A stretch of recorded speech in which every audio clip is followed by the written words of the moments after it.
Hey, it is. Steve. Hey, so good to see you. You as well. Oh, thank you so much. Thanks for having me. Yeah, sure. Have a seat. Thank you. Wow. So, Steve, today, tell us a little bit about your company and who you are and what you do.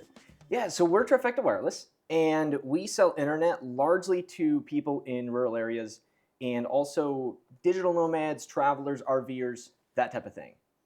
Wow. Okay. So, especially our biggest demographic right now is the rural area demographic. We're hoping to expand into the RV market, the digital nomad market. But currently, basically all of our customers are rural areas where about the only thing they can get is satellite. There's no fiber, there's no DSL or anything like that. So especially for people working from home, satellite doesn't really work, especially for video conferencing and that type of stuff. So, when you think about that, what are some of your goals that you'd like to accomplish in this market?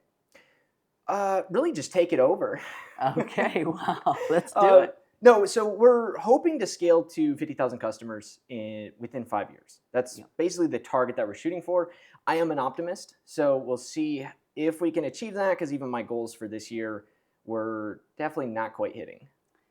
Yeah. So, tell me a little bit about the short window of time and why we might have a short window of time in the next 5 years to do this. Yeah, so the government is spending billions of dollars in their broadband initiatives to expand out the internet access to specifically to rural areas, and we've even seen that affect our customers a fair bit, and it's only a matter of time before the cellular carriers themselves offer more and more home internet options. We already see Verizon and T-Mobile doing that. Starlink, also a competitor, they're expanding out, which they were cheaper. They're now a bit more expensive than they were at the start. So we're cheaper and generally better than Starlink is. But the amount of customers that we can get in the rural internet market is just consistently shrinking. Wow. And so there's a short window of time we have to gain a lot of customers, Right. and to provide this better internet service for them than what they currently have. Yep. Tell me about the purpose and your mission in all of this. Good question. So our goal with the company is to build the kingdom. And that's kind of been the goal that Nathan and I, which is my partner, we've both had for even before we were doing Trifecta, is we want to build the kingdom, and we both like business.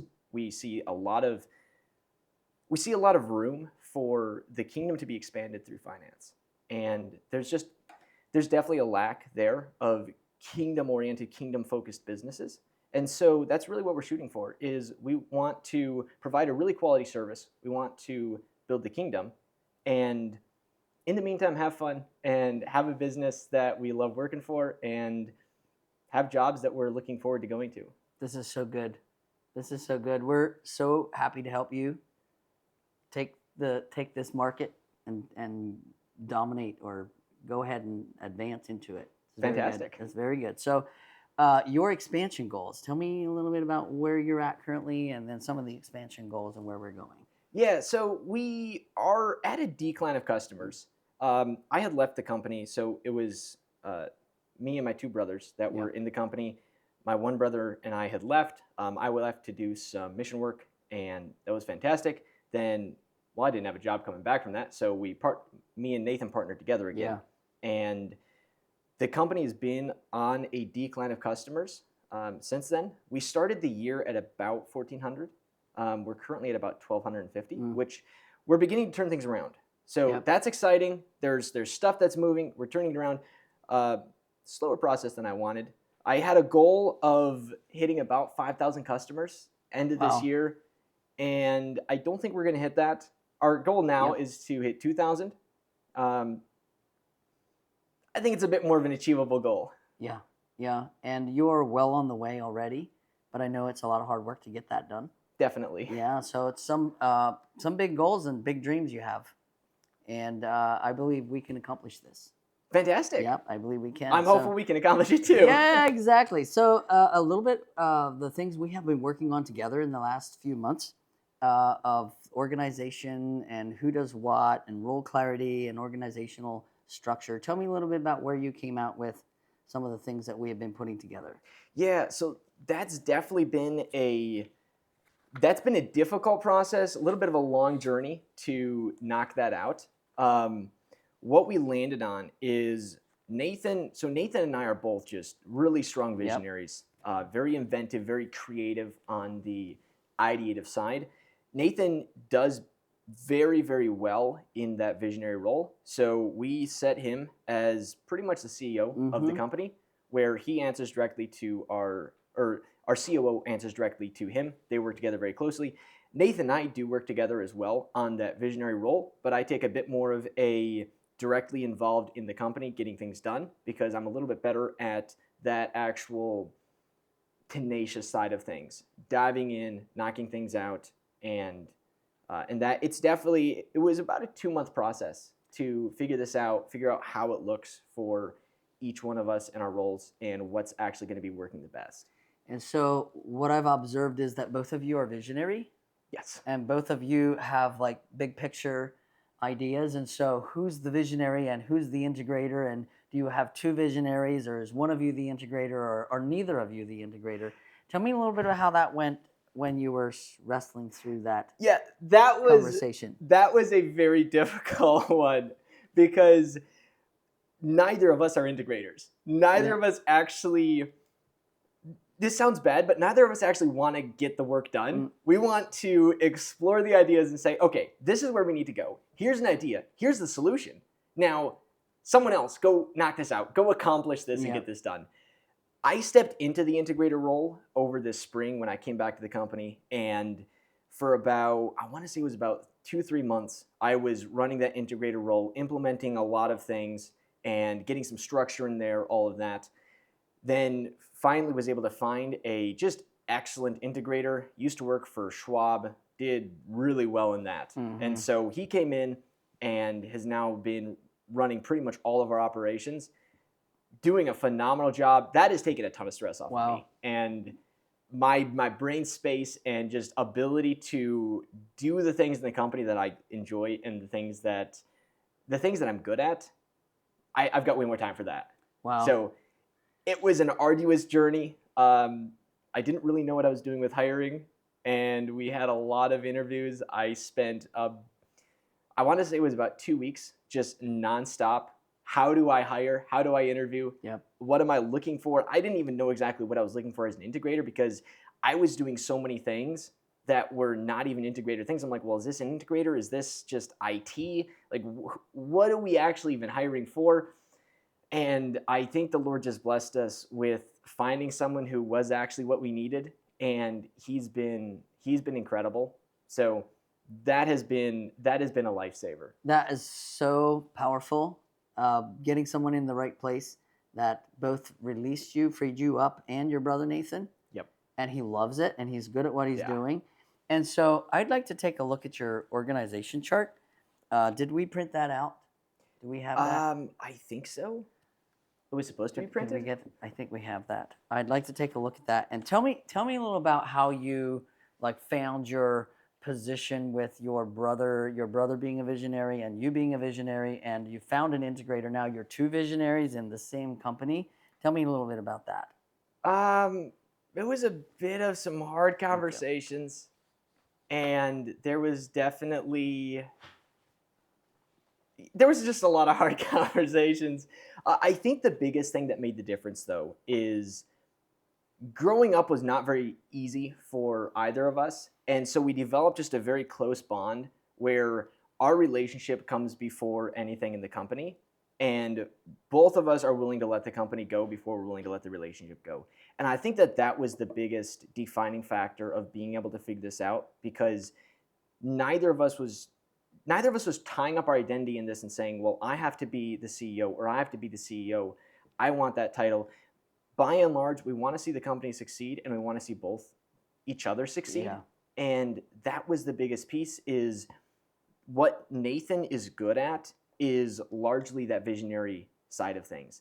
That's where the vast majority of his skill sets are. I do a lot of software development, the technical side of things, and even like a little bit with like the sales and the marketing, kind of diving into that. I'm better at those than Nathan is. And so we realized, well, if I take that CEO seat, Nathan is not going to do as well in those departments. Whereas if Nathan takes that CEO seat, I can do those other departments. I'm going to do them significantly better. And we're both fairly equals on the visionary side. And so it made the most sense to put him there in that visionary seat, CEO visionary seat, and for me to dive into the other departments. And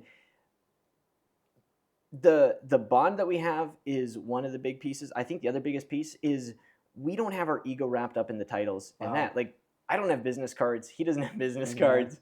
We probably should, but we're not trying to say, oh, Steve Krupp, CEO, Basically, we want to see the company succeed. Yeah. And if that means I'm in IT, I'm fine with my title being Steve, IT, and his being Nathan, CEO. And I see on this chart that you're both in the visionary seat. You're right beside him as a visionary. And then you have like 3 or 4 different locations on the chart.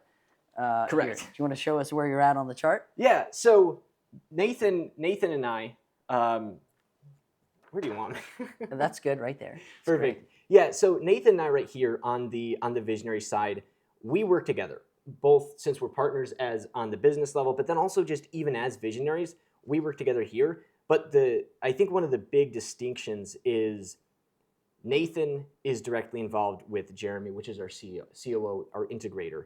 And so Jeremy answers to Nathan. They have the CEO, COO, visionary integrator relationship going on. I'm involved in that just simply on a understanding what's going on. But they're the ones who are making the decisions together. How does it work for you to have multiple places on the org chart?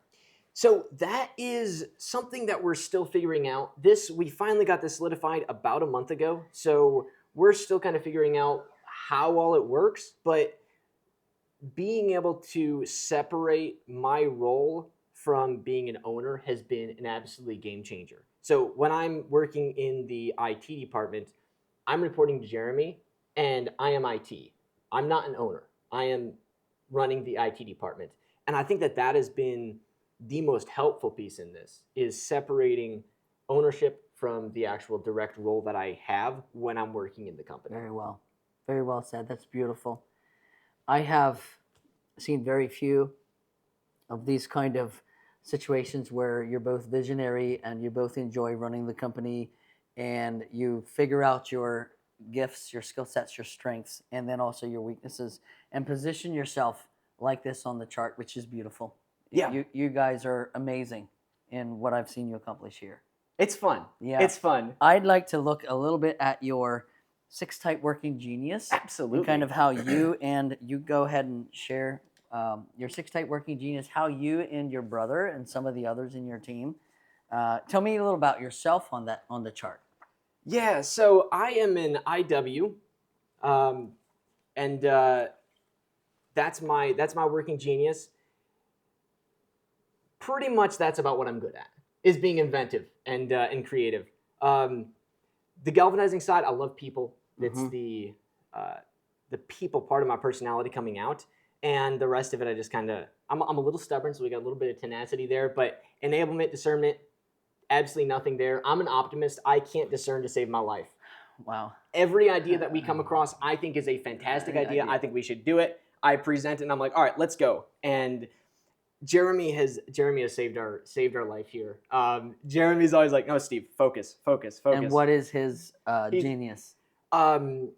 Enablement and discernment, I believe. Beautiful. So, yeah, absolute game changer there. Yeah, guys like you just fire the whole thing up and keep it interesting and exciting. Yeah. And then guys like Jeremy make sure that the ideas work and that it's all balanced and harmonized well with the team. Yes, so beautiful how those two work together. It's massively helpful because prior to Jeremy, being an IW trying to operate in that integrator role was super difficult because I would see, okay, this needs solved, so we're going to implement this solution. All right, guys, this is what we're doing. And it was maybe a week later before I'm like, oh, that solution is not working as well as I thought it was. We're going to implement this solution. And so then I dive into that. And the people in our company were kind of being yanked here, yanked there, and having Jeremy come in and just steady plotter. No, we're going to do this. We can't actually switch up what we're focusing on 4 times per month. That doesn't work. that's just been So an good. absolute game changer. So good. So good. So let's take a look at your DISC profile. And DISC profile, that's a personality profile that shows you how where you shine best, where you like to be best, where's your natural style. So I am extremely high on the D and the I. I love people. I live for Wow. people. If I could spend my entire day just around people and doing nothing else, I'd be happy. I don't care what I'm doing, just being around people. And then we're decently high on the C. That is the kind of data side of me. And I do enjoy things being done right, Yep. but it's a lot more of just that data side. That's why I do well in the IT, and just even looking at like the data coming in, our marketing, our customers, all that. I love looking at that data and diving into that. But I think the most important pieces are just the extremely high D and I, is people get moving forward, moving ahead, and that pairs. I feel like that pairs really well with the working genius of I and W, of invention and wonder, and just pushing the stuff forward. Yeah, it's a very powerful, powerful personality. The high D will show that you enjoy being direct, pushing hard into challenges. You'll take charge, and you'll enjoy that. Yeah. And then also your high I personality part is the part that makes you airy, cheerful, airy, people lover, outgoing, so inspiring that you are. And the coffee. So, and the so good. The coffee helps. Wonderful. Let's take a little bit of a look into your business. Absolutely. Okay. We did an assessment a few months ago. Yep. And we had taken a look at where are you at in your business maturity, and what have you accomplished so far, and what have you not yet accomplished. And so as we looked into the assessment, and this is an updated assessment 3 months later. Yep. Right. And so we have some areas that you have put together, your organization chart, which is very beautiful. We just observed here, and your strategic planning. Tell me about your strategic planning. We do a 1 year, a 3 year, and a 5 year. Yeah, that was also, that took a bit of revisioning. So Nathan and I sat down, and as happens, because we're both IWs on the Working Genius, and we're both extreme optimists. So we sat down and we're like, oh yeah, we can definitely be hitting 25,000 customers in 3 years, 6,000 customers by the end of this year, and revenue off the charts. We're going to the races. And then when we hired Jeremy and we reviewed it and went over it again, we had to bring those numbers a little bit more back down to reality. But going through that was super helpful, because we knew what we were shooting for. We knew what we were. Prior to having that, we were like, okay, we want customers. And, valiant goal, valiant aspirations there, but there was nothing tangible. And there's no way to say, oh, we did good or we did bad, because if you get 1,000 customers or you get 50,000 customers, we don't know if that's good or bad because we didn't have any goals. Yeah. And so having Jeremy there, who's very high in discernment, to come in with Nathan and I optimistic, excited about this, and Jeremy's like, okay, but realistically, let's just look at the data. Let's look at what we actually have coming in. Here's where we can probably hit. So yeah, our goal for 1 year, end of this year, is to hit 2,000 customers. With what we've got going on the marketing side, all of that, I think we're on track to hit that. So excited about that. And then even having the 3 year and the 5 year goals, that was really helpful, because what we're doing now is pivoting us towards that. So this fall, we're going to start breaking out a bit more into the RV market, even some of our branding and all of that, is we're like, okay, we need to capture the RV market. Because there's a lot of people there, and that's something that the carriers don't offer any options. Their home internet options, they're locking them down so they can only be used in one location. And Starlink, that is an option, but they're expensive. I want to say now they're $125 a month with like a $500 or $600 startup cost. It's not a cheap option. And so we're looking at this, okay, where do we want to be down the road? The rural market's shrinking, but the RV market, that's a big market. Digital nomads, that's a big market. So what can we do now to position ourselves so that we can hit those 3-year goals, so that we can hit those 5-year goals? So having that in place was absolutely a massive game changer as far as any type of actionable things that we're doing in the here and now and how we're doing our marketing so that so that our marketing is reaching what we want it to be reaching in 3 years and 5 years. You guys are some of our most progressive clients. Right now, where you're at as a company with where you're at today, to where you'd like to go in the next 3 to 6 months, what do you see as your biggest challenge? Figuring out marketing. At this point, we're kind of just diving into about everything. So every single marketing channel, every single marketing avenue is tracked. So we know how each one is working. We recently did yard signs, and we have a custom domain on there. We have a custom phone number on there. Still goes to Trifecta Wireless, but we can track how many calls and how many visits we're getting from that, and in turn, how many conversions. We did mailers. Yeah. We're giving that a shot. Once again, stuff's getting tracked. We're doing Google ads. We're doing Facebook ads. And the biggest piece is just finding something that's actually working and hitting our cost per conversion goals that we're trying to shoot for. At this point, we're about 2 months into really ramping up marketing, and we definitely have not seen the results that I was hoping for. Granted, I don't know if that's because marketing just takes time and I'm being very optimistic, or if we're not doing something right. Not 100% certain there, but figuring out the marketing is by and far the biggest piece. Because even when I was going through our business assessment, I was like, okay, leadership, I mean, we're looking good on that. Customer experience, looking good on that. Technology, I mean, crushing it there. Customer acquisition, not where we're crushing it. Yep. So marketing right now is the biggest challenge, and it doesn't have to be that hard, but it's somewhat like a game that you learn how to play. Right. Like in your industry, you have to figure out like who are our target audience, what's our message to our target audience, and then what's the medium that we're using to get it out there to them, and then how well are we doing with that message and that call to action, and how many are responding. And so to track and to get the data and to figure out whether this is working or that is working, whether your mailers are working or whether your yard signs are working or your Google ads or your Facebook ads, and then tracking and measuring that. Can you tell me a little bit about what you're learning from tracking, or how long have you been getting some of the data that we're looking for? Yeah, we've been getting data since about the start of doing any type of the marketing. We hired a agency that does really well with tracking everything, and they've built out funnels, analytics that we can just super easy jump on, click on, and see, oh, this is our conversions that are coming from this source. Really good data from that. So from the data standpoint, we're looking really good, really good on that. Sorry, what was your question? So what are some of the like how you're finding which one's working, which one's not?